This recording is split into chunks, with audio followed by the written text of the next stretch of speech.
하늘에 계신 아버지 하나님, 오늘 이 아침에 저희를 불러주심에 감사드립니다. 이제 저희는 주님을 찬양하며 주님의 이름을 높이며 저희 마음을 주님께 드리고자 합니다. 주님, 이 귀한 안식의 시간에 주님의 치유와 평안을 고대합니다. 상처받은 마음과 필요한 영혼을 주님께 드리오니 주님의 다음없는 사랑과 용기와 위로가 함께하는 예배가 되게 하여 주시옵소서. 우리에게 믿음의 치유와 평안을 부어주시고 우리가 상처와 믿음을 이겨내고 새로운 힘과 은혜로 거듭날 수 있도록 도와주시옵소서. 이 예배가 온전히 주님께 받으시는 바 되기를 간절히 소망합니다. 주님, 저의 마음을 주님과의 교제로 향하게 하시고 이 안식일에 우리에게 필요한 은혜와 축복을 주시기를 예수님의 이름으로 간절히 기원합니다. 아멘. 교동문 824장 헌신. 그러므로 형제들아, 내가 하나님의 모든 자비하심으로 너희를 권하노니 너희 몸을 하나님이 기뻐하시는 거룩한 산 제물로 드리라. 이는 너희가 드릴 영적 예배니라. 너희는 이 세대를 본받지 말고 오직 마음을 새롭게 함으로 변화를 받아 하나님의 선하시고 기뻐하시고 온전하신 뜻이 무엇인지 분별하도록 하라. 너희가 그리스도와 함께 다시 살리심을 받았으면 위의 것을 찾으라. 거기는 그리스도께서 하나님 우편에 앉아 계시느니라. 위의 것을 생각하고 땅의 것을 생각하지 말라.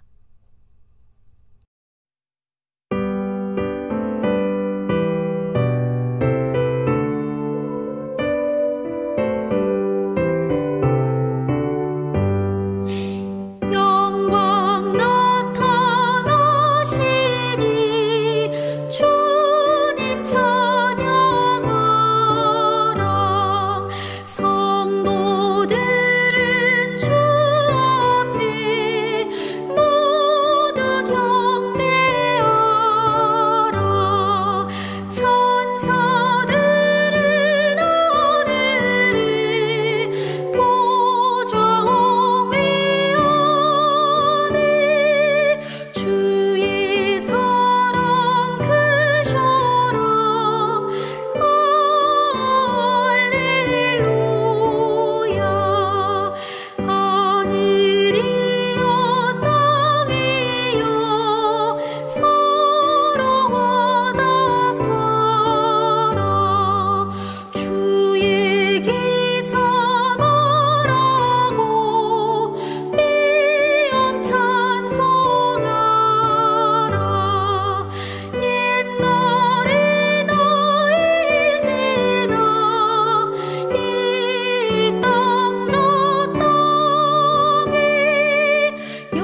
나 어젯밤에 잘 때 한 꿈을 꾸었네. 그 옛날 예루살렘 성의 곁에 섰더니 허다한 아이들이 그 묘한 소리로 주 찬미하는 소리 참 청아하도다.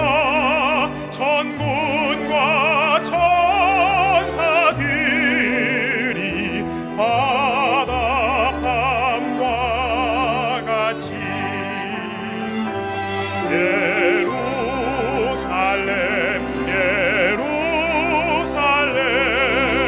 그 거룩한 성아 호산나 노래하자 호산나 부르자.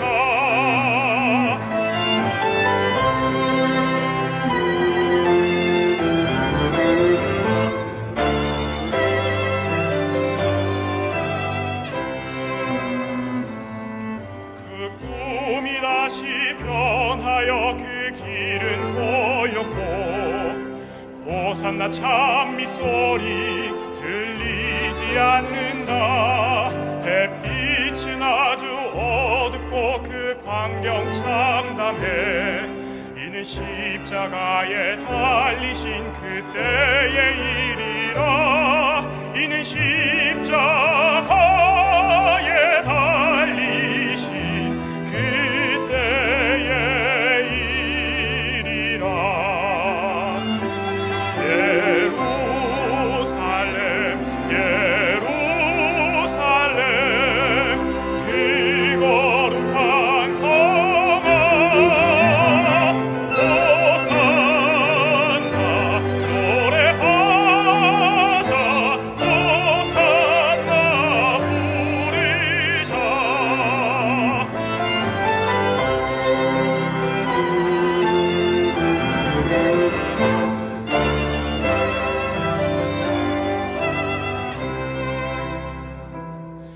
그 꿈이 다시 변하여 이 세상 다가고 그 땅을 내가 보니 그 유리바다와 그 후에 환한 영광이 다 창에 비치니 그 성에 들어가는 자 참 영광이로다. 밤이나 낮이 없으니 그 영광뿐이라. 그 영광 예루살렘 성 영원한 곳이라. 이 영광 예루살렘 성 참 빛난 곳이세. 예루살렘 예루살렘 그 거룩한 성아 호산나 호산나 호산나 부르자. 호산나 노래하자 호산나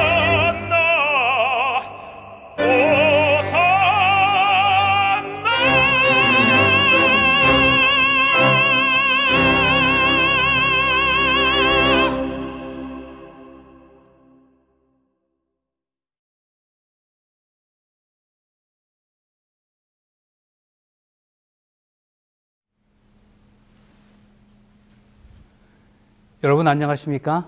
평안한 안식일입니다. 지난번에 우리가 함께했던 시간에 이어서 오늘도 아브라함의 이야기입니다. 말씀을 준비하면서 이 아브라함의 이야기가 꼭 우리 이야기라는 생각이 들었습니다. 지난 시간의 말씀을 잠시 복습해 보도록 하겠습니다. 하나님은 때때로 당신께서 쓰시고자 하시는 사람들에게 어려운 시험이나 고난을 허락하십니다. 그리고 그 고난을 믿음으로 이기게 하셔서 그를 높이 세우십니다. 그러나 정작 하나님께서 귀히 여기셔서 앞으로 더 크게 사용하시려고 고난을 허락하신 그 믿음의 사람은 그 고난으로 쓰러지는 경우도 종종 있는 것 같습니다. 사실 그가 믿음의 사람이기에 또 하나님의 사람이기에 어떤 고난과 시련도 승리해야 폼이 좀 나는데 하나님 편에서 자, 우리 팀 대표 선수야 하고 보내셨는데 보기 좋게 무너지는 겁니다. 1라운드도 견디지 못합니다. 그게 바로 지난 시간에 우리가 살펴본 아브라함의 이야기였습니다. 이제 하나님의 부르심을 입은 아브라함은 믿음으로 자신의 고향 땅을 출발하여 드디어 가나안에 도착했습니다. 그런데 그곳에 유하는 동안 기근이 들었습니다. 그러면 그가 하나님께 믿음을 표현할 수 있는 가장 좋은 기회이죠. 하나님께서 가라 하신 곳에까지 왔으니, 그리고 그 순간에 기근이 들었으니 하나님 전 모릅니다. 다 하나님 책임입니다 하고 하나님께 맡깁니다. 이렇게 하나님만을 붙들어야 하는데 홀랑 애굽으로 내려가는 거예요. 그리고 거기서 무너졌습니다. 성도 여러분, 믿는 사람들에게 고난은 분명 위기이지만 기회이기도 합니다. 그런데 아브라함은 그 고난을 기회로 살리지 못하고 위기를 겪게 되었습니다. 그러나 하나님은 그런 아브라함을 또다시 세우십니다. 포기하지 않으세요. 또다시 그를 그의 첫 번째 사랑의 자리로 돌아오게 하시는 것입니다. 이것이 포기하지 않으시는 하나님의 사랑입니다. 그리고 그 사랑이 오늘 우리를 여전히 이 자리에 있게 하시는 것이죠. 오늘 이 사랑으로 인해서 하나님께 감사하게 되시기를 바랍니다. 지난번에 우리는 애굽으로 기근을 피해 피신했던 아브라함이 다시 약속의 땅으로 돌아온 내용을 살펴보았습니다. 그런데 약속의 땅에서 만났던 기근은 아브라함에게 있어서는 첫 번째 시련이었지만 그것은 사실 그냥 그 시작에 불과했습니다. 고향에서부터 함께 약속의 땅에 도착한 롯과의 문제가 생긴 것이었습니다. 가족과의 관계에 금이 생겼습니다. 가장 믿었던 사람이에요. 존수로 따지면 조카였지만 가장 의지했던 사람이었습니다. 가장 신뢰했던 사람이에요. 그런데 그런 사람 롯과의 관계에서 문제가 생긴 것이었습니다. 이 이야기를 성경은 이렇게 시작하고 있습니다. 아브라함의 일행 롯도 양과 소와 장막이 있으므로 그 땅이 그들의 동거함을 용납하지 못하였으니 곧 그들의 소유가 많아서 동거할 수 없었습니다. 그러므로 아브라함의 가축의 목자와 롯의 가축의 목자가 서로 다투고 또 가나안 사람과 브리스 사람도 그 땅에 거하였는지라. 참으로 곤욕스러운 상황이 되었습니다. 멀리 떨어져 있는 사람과의 갈등은 오히려 해결하기가 쉽습니다. 안 보거나 헤어지면 그만일 수 있어요. 그러나 헤어질 수 없는 가까운 사이에서 생긴 갈등은 참으로 고통스러운 겁니다. 특별히 가족과 친지 사이에서 일어난 갈등이 그렇습니다. 한 교회 안에서 함께 지내던 믿음의 식구들과의 불편한 관계도 정말 마음에 상처를 많이 줍니다. 시간이 지날수록 골이 더 깊어지고 마음이 개운치 않은 것이 바로 이것입니다. 또 가나안 사람과 브리스 사람도 그 땅에 거하였는지라고 성경은 언급합니다. 이 말이 무엇을 의미하는지 아시겠습니까? 아브라함과 롯이 있는 곳에 이방인들도 함께 살고 있었답니다. 이 말은 이웃에 사는 그들이 아브라함과 롯의 갈등을 가까이에서 지켜보고 있었을 것이라는 의미이기도 합니다. 아브라함의 가나안의 족속에게 전도하려는 하나님의 계획을 두 가정의 계속적인 불화보다 더 효과적으로 위축시킬 수 있는 것은 없었다. 제림기의 성경 주석의 표현입니다. 우리가 교인들과의 관계에서 참으로 조심해야 하는 것은 세상 사람들이 교회를 지켜보고 있기 때문입니다. 우리가 믿음의 형제들이나 육신의 형제들 간의 갈등을 제대로 해결하지 못하면 세상 사람들 앞에서 하나님의 영광이 훼손되는 겁니다. 그래서 성경은 이 부분을 특별히 강조하여 우리에게 이렇게 말씀합니다. 세 계명을 너희에게 주노니 서로 사랑하라. 내가 너희를 사랑한 것 같이 너희도 서로 사랑하라. 너희가 서로 사랑하면 이로써 모든 사람이 너희가 내 제자인 줄 알리라. 아브라함이 롯에게 이르되 우리는 한 골육이라. 나나 너나 내 목자나 네 목자나 서로 다투게 말자. 내 앞에 온 땅에 있지 아니하냐. 나를 떠나라.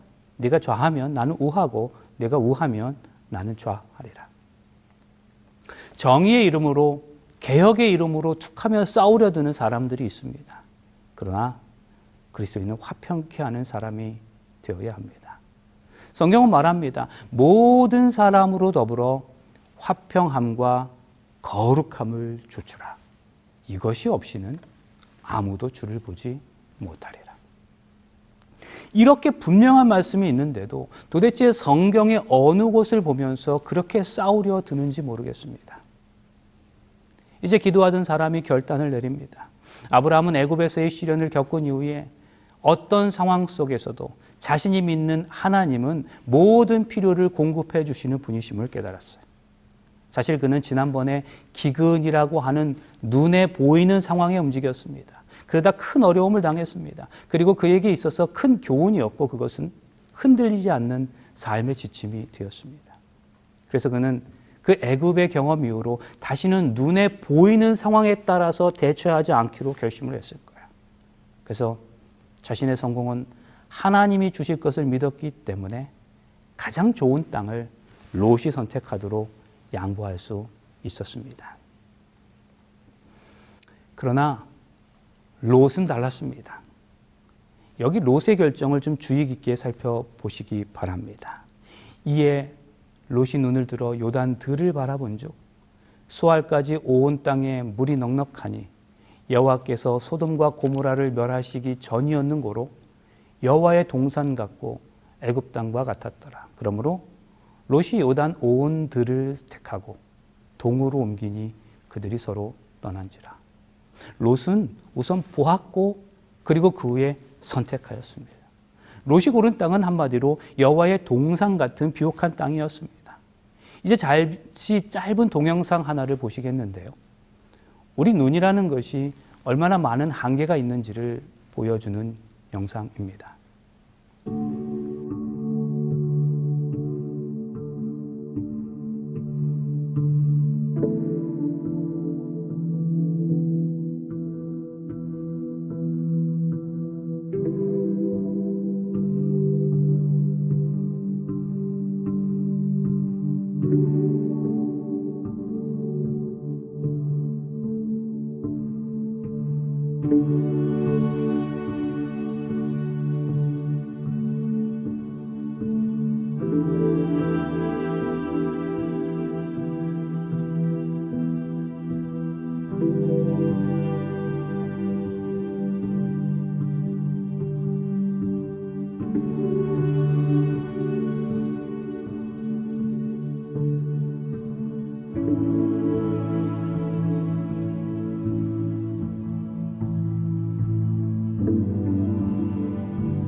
여러분, 우리 눈은 이처럼 한계가 있습니다.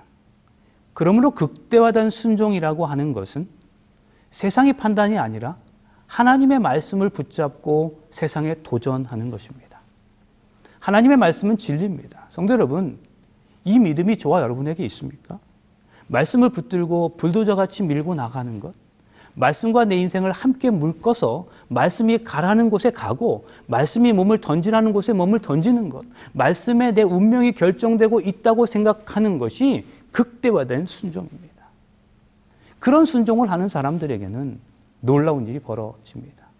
그러나 안타깝게도 하나님께서 우리에게 주신 이성을 잘못 사용하여 밤낮 말씀과 충돌하는 사람들이 있습니다. 그들은 이래서 충돌, 저래서 충돌합니다. 그렇게 해서는 제대로 된 믿음의 삶을 산다고 할 수 없습니다. 기억하세요. 그리스도인은 믿음으로 사는 사람입니다. 말씀을 믿음으로 사는 겁니다. 그래서 성경은 말합니다. 이는 우리가 믿음으로 행하고 보는 것으로 하지 아니함이로라. 우리는 보는 것으로 살아가는 사람들이 아닙니다. 믿음으로 행하는 사람들이에요. 그런데 그 믿음에는 조건이 있습니다. 믿음은 바라는 것들의 실상이요 보지 못하는 것들의 증거니. 지금은 비록 안 보이지만 말씀이 그렇다 하면 그대로 믿고 나아가서 결국 그렇게 됨을 보여주는 삶, 이것이 바로 성도의 삶인 거죠. 세상은 우리에게 확신이 아니라 정보를 줍니다. 사실 세상이 주는 이 정보라는 것이 다 맞는 것들이에요. 그러면 여러분, 우리가 그러한 정보를 어느 정도 가지고 있으면 확실하다고 말할 수 있을까요? 사실 그것은 말할 수 없습니다. 어떤 것에 대해서 우리가 100가지 정보를 가졌더라도 그것을 제대로 모르는 경우가 발생할 수 있기 때문입니다.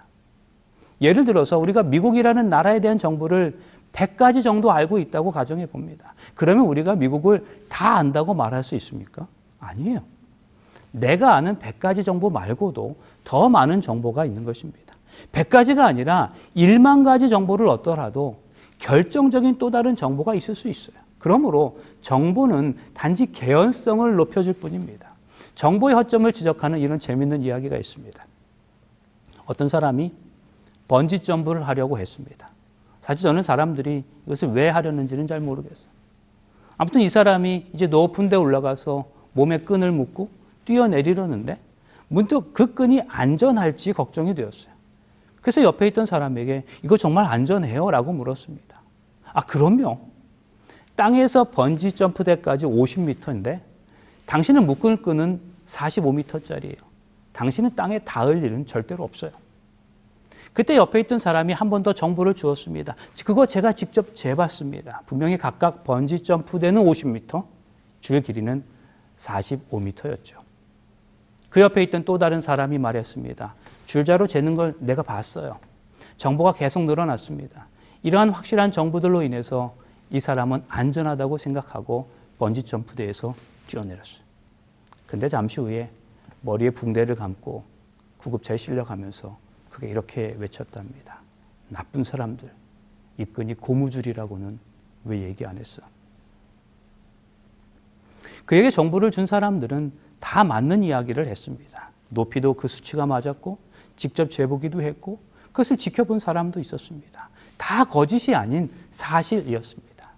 그런데 진짜 결정적인 정보는 무엇이었습니까?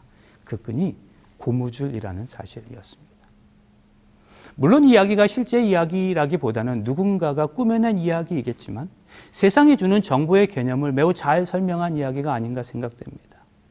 세상은 정확한 정보를 많이 주지만 우리 인생의 운명을 좌지우지할 만큼 가장 근본적이고 중요한 정보는 빠뜨립니다. 그러므로 세상의 정보로 움직이는 사람은 아무리 많은 정보를 가졌더라도 실패한 인생을 살아가게 되는 겁니다.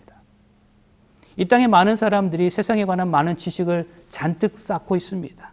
그러나 가장 결정적인 지식, 즉 예수 믿지 않은 자신이 나중에 어떠한 운명에 처하게 될 것인지에 대한 지식 하나를 놓치면 나중에 어떻게 되겠습니까? 고무줄이라고 왜 얘기 안 했어? 라고 하면서 죽는 셈이지 않겠습니까? 그러므로 세상의 지식을 의지하지 마시기 바랍니다. 세상은 분명 맞는 이야기를 해요. 틀린 이야기를 하는 게 아닙니다. 그러나 가장 중요한 것을 말해주지는 않습니다. 가장 중요한 것은 성경이 말해줍니다. 잘 보세요. 성경은 우리에게 어떤 정보를 가지고 그것으로 인해서 마음의 안도감을 느끼라고 말하지 않습니다. 그 대신 뭐라고 얘기하는가요? 여호와는 나의 목자시니. 오직 여호와만이 믿을 수 있는 분이라고 말합니다. 성도 여러분, 우리가 하나님을 신뢰하기를 원하세요. 그러므로 우리는 어떤 인생을 살아가야 하겠습니까? 말씀을 붙들고 말씀대로 살아가야 하는 겁니다. 베드로와 사도들이 대답하여 가로되 사람보다 하나님을 순종하는 것이 마땅하니라. 사람보다 하나님을 순종하는 것이 마땅하다고 여기는 것, 이 자세가 우리에게 필요합니다. 하나님을 신뢰해야 합니다. 세상이 주는 정보로 치졸하게 사는 인생이 아니라 하나님 말씀 붙들고 담대하게 순종하는 인생을 살아가시기를 간절히 바랍니다. 왜 그러해야 합니까? 우리는 보고 가는 사람들이 아니라 믿고 가는 사람들이기 때문입니다. 그러므로 우리 매일의 삶에서 분명한 믿음의 걸음을 내딛는 우리 모두가 되시기를 간절히 바랍니다. 다시 본문의 말씀으로 좀 돌아가 봅니다. 아브라함의 일행 롯도 양과 소와 장막이 있으므로.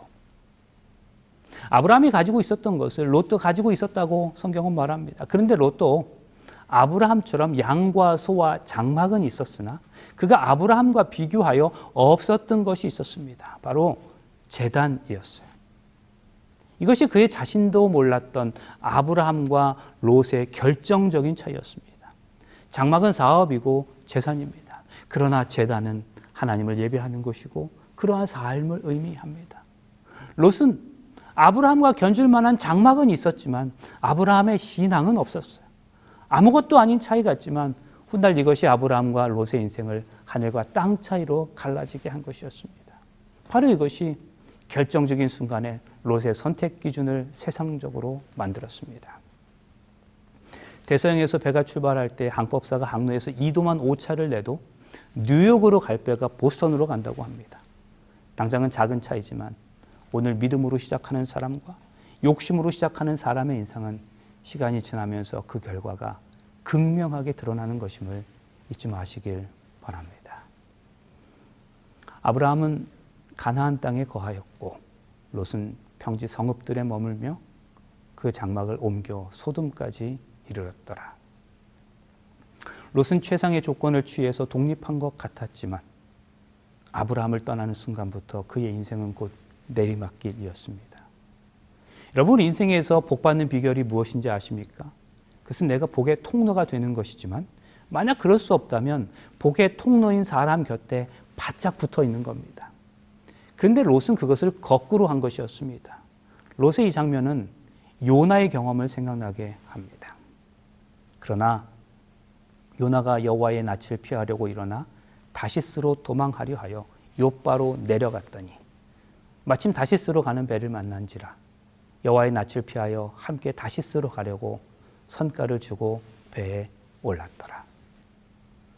이 성경절에서 히브리어로 같은 표현이 2번 나옵니다. 내려갔더니와 올랐더라. 둘 다 히브리어로 내려가다라는 의미를 지닌 야레드라는 표현을 쓰고 있어요. 우리말 성경은 분명히 올랐더라라고 되어 있지만 원어로는 내려갔다는 표현입니다.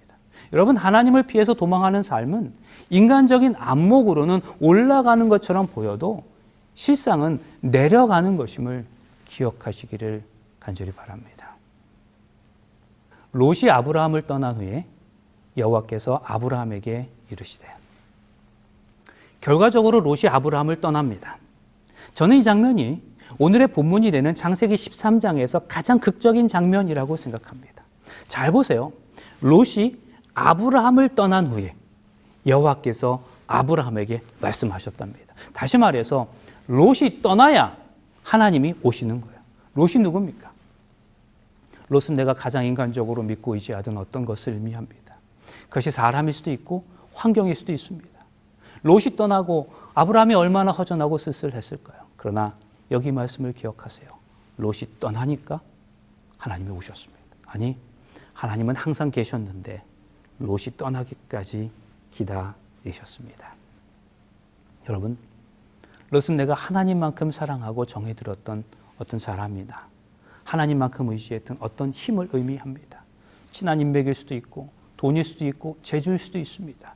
내 스스로 생각하기에는 그것이 없애는 절대로 못 살 것 같지만 오히려 그것 때문에 내가 하나님을 100% 의지하지 못하고 그것 때문에 하나님이 내 삶의 초자연적인 축복을 풀어놓지 못하실 수도 있습니다.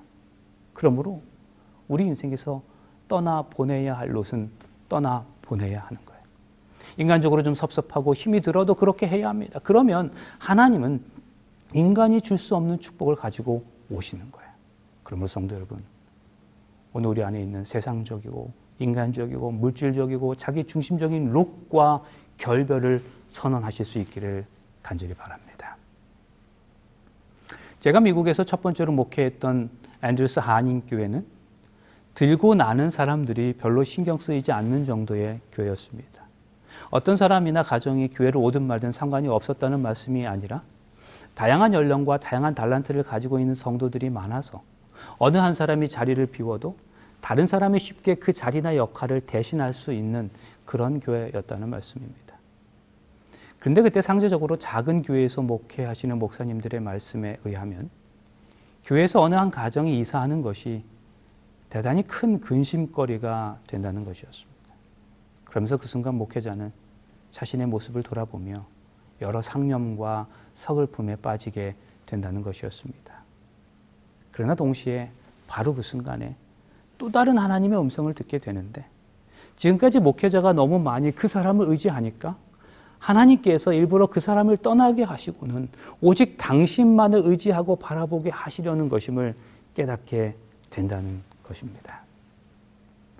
성도 여러분, 그것이 비단 어느 한 교회를 섬기는 목회자들만의 이야기이겠습니까? 롯이 아브라함을 떠난 후에 여호와께서 아브라함에게 이르셨음을 기억하시길 바랍니다.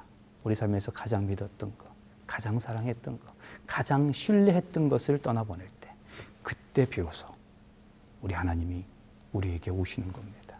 내가 인간적으로 의지했던 롯이 떠남으로써 하나님이 내게 오시는 것이고, 또 그렇게 하심으로 롯이 있을 때는 보지 못했던 새로운 도전의 장소로, 새로운 비전과 축복으로 나를 인도하시는 것입니다. 마틴 로이드 존스 목사님은 부흥을 이렇게 정의합니다. 부흥은 하나님이 그 백성을 찾아오시는 일이다. 천국의 나날들이 이 땅에 임하는 날이요, 성령이 교회에 거하시는 일이요, 생명이 하나님의 백성들에게 한없이 넘쳐나는 일이다. 성도 여러분, 부흥은 우리가 그동안 잡고 있었던 것을 다 떠나보내고 하나님이 우리에게 오실 때 가능해지는 것입니다. 2023년의 절반을 이미 넘어선 지금, 새해를 맞이하시면서 결심하셨던 그 결심을 돌아보고 그 결심을 오늘 새롭게 하실 수 있기를 바랍니다. 그동안 우리를 평안하게 하고 안위를 주었던 모든 인간적인 것들을 다 떠나보내시기로 결심하시기 바랍니다. 그래서 우리와 함께 하시는 하나님만을 온전히 경험하시기를 간절히 바랍니다. 롯이 아브라함을 떠난 후에 여호와께서 아브라함에게 이르시되 너는 눈을 들어 너 있는 곳에서 동서남북을 바라보라. 보이는 땅을 내가 너와 내 자손에게 주리니 영원히 이르리라.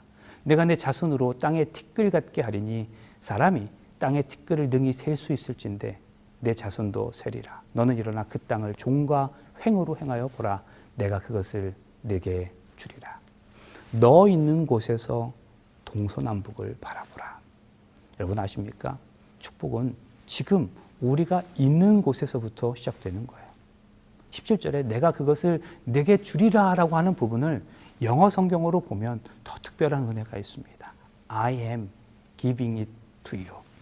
내가 그것을 너에게 지금 주고 있다. 이것은 아득한 먼 훗날의 추상적 약속이 아니고 축복은 벌써부터 이미 시작되었다는 뜻입니다. 사람들은 모두 자기 현실을 싫어합니다. 고통스럽고 질척거리고 따분한 현실을 피해 어디론가로 도피하고 싶어 합니다. 그러나 하나님은 바로 지금 우리가 있는 바로 이곳에서부터 기적이 시작된다고 하십니다. 지금의 가정과 우리가 몸담고 있는 교회, 지금 내가 처한 현실에서부터 주님의 약속하신 축복이 시작되는 것입니다. 그런데 아십니까? 롯은 자신이 좋은 곳을 선택해서 갔지만 아브라함은 이제는 하나님께서 주실 때까지 기다렸습니다. 축복의 범위를 자신이 성급하게 정해버리지 마시기 바랍니다. 내가 생각한 축복보다 하나님이 준비하신 축복이 언제나 크고 좋기 때문입니다. 17절의 말씀을 다시 보세요. 너는 일어나 그 땅을 종과 횡으로 행하여 보라. 내가 그것을 내게 주리라. 내가 축복으로 줄 땅이 얼마나 크고 넓은지 확인해 보라는 뜻입니다.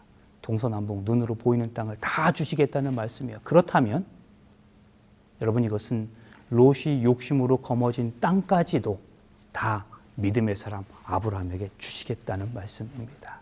기억하세요. 축복은 내가 싸워 쟁취하는 것이 아니라 하나님이 우리에게 주시는 겁니다. 하나님은 욕심 부리는 자가 아니라 자신의 눈으로 보고 믿어 선택하는 자가 아니라 오직 하나님만을 믿는 자에게 그 축복을 주십니다. 오늘도 믿음으로 주의 약속을 붙드심으로 그 축복의 소유자들이 되시기를 간절히 바랍니다.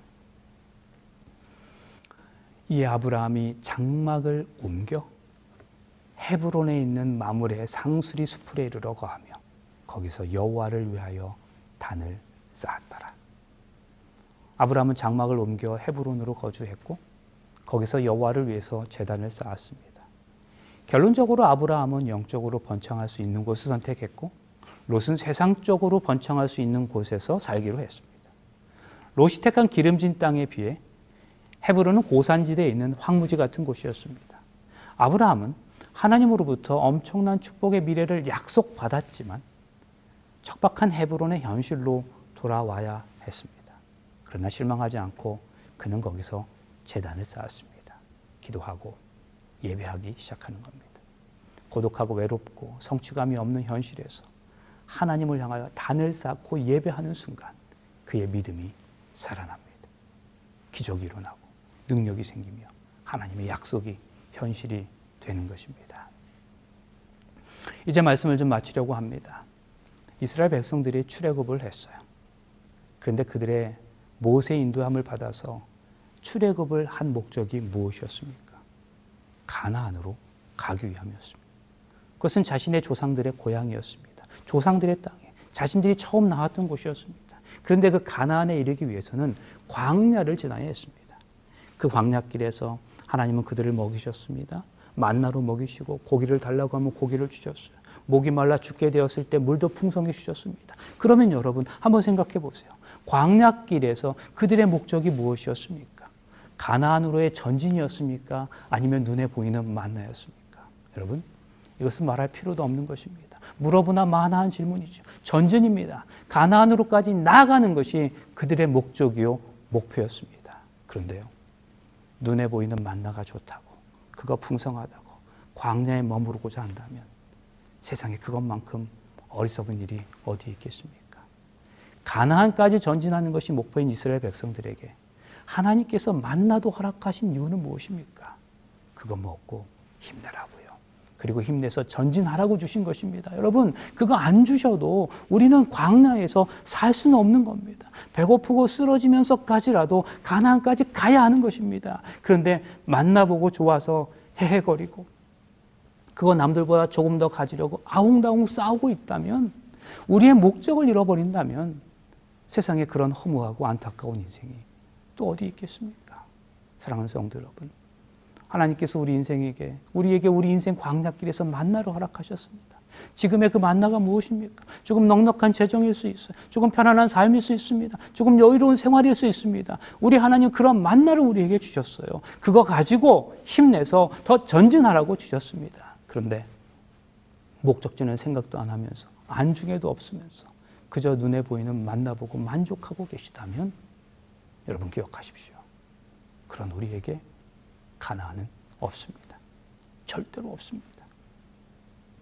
사랑하는 성도 여러분, 우리 하나님께서 우리 광야길에서 허락하신 그 만나를 그거 먹고 함께 나누어 먹고 힘내서 하늘 가나안까지 나아가십시다.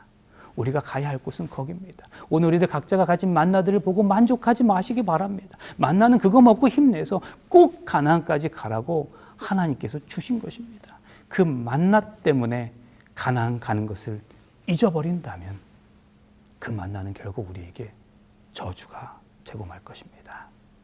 그러므로 우리 삶에서 이 제단의 경험이 끊이지 않는 온전한 제단 인생을 살아가시기로 다시 한번 마음에 결심하시기를 간절히 바랍니다.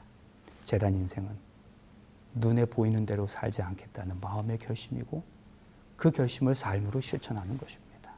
제단 인생은 세상이 주는 화려함에 속지 않겠다는 마음의 고백입니다. 제단 인생은 세상이 주는 1만 가지 정보보다는 하나님의 말씀을 붙들고 그 말씀에 순종하며 살겠다는 의지의 표현입니다. 제단 인생은 나를 평안하게 하고 나를 안심시키는 모든 것들을 과감히 떠나보내고 내게 가까이 오시는 오직 하나님만을 모시며 살겠다는 믿음의 고백입니다. 제단 인생은 보이지 않는 하나님을 내 삶의 우선순위로 모시며 살겠다는 결단입니다. 그러므로 이러한 제단 인생의 주인공이 여기 있는 우리 모두의 삶이 되셔서 나의 노력과 결단이 아니라 오직 하나님으로 인해서 약속된 축복을 경험하시는 우리 모두가 되시길 간절히 바라면서 말씀을 마치겠습니다. 기도하시겠습니다.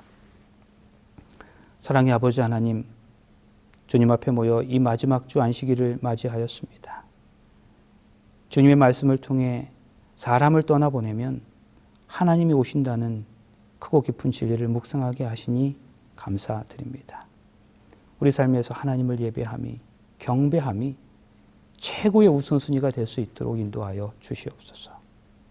주님, 오늘 우리들 각자의 인생에서 너무나 소중하게 생각했던 아브라함에게는 롯과 같은 존재는 과연 무엇입니까? 우리 삶에서 가장 믿었던 것, 가장 사랑했던 것, 가장 신뢰했던 것을 과감히 떠나보내는 믿음을 허락하여 주시고 그 과정을 통해서 비로소 경험될 수 있는 하나님의 임재와 부흥을 우리 삶에서 체험하게 하여 주시옵소서.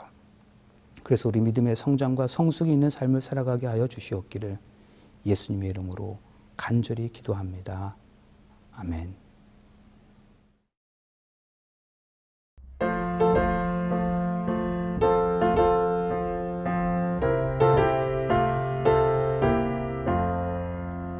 주의 것이 되려 하오니 가르쳐 주소서. 주의 뜻을 행기 원하니 도와주소서. 온전히 주의 것이 되고자 온전히 내가 약속합니다.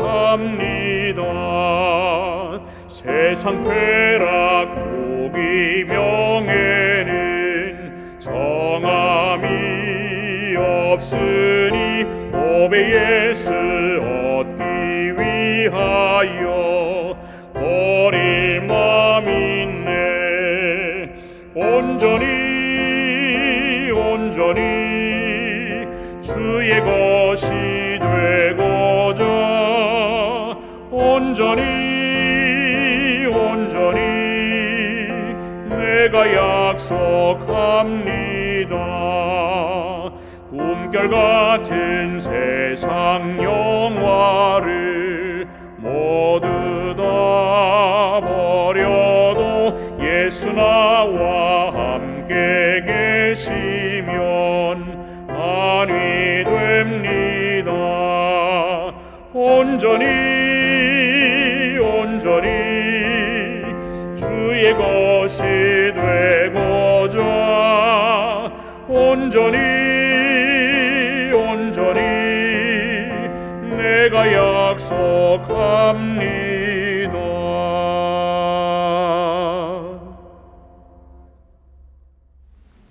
이제는 우리 매일의 삶에서 우리 마음을 평안하게 했던 세상의 것들을 떠나보내고 오직 하나님의 오심을 경험하며 부흥의 삶을 맛보며 제단 인생을 살아가기로 열심한 주의 모든 성도들에게 주 예수 그리스도의 은혜와 하나님의 사랑과 성령의 교통하심이 영원토록 함께 있을지어다. 아멘.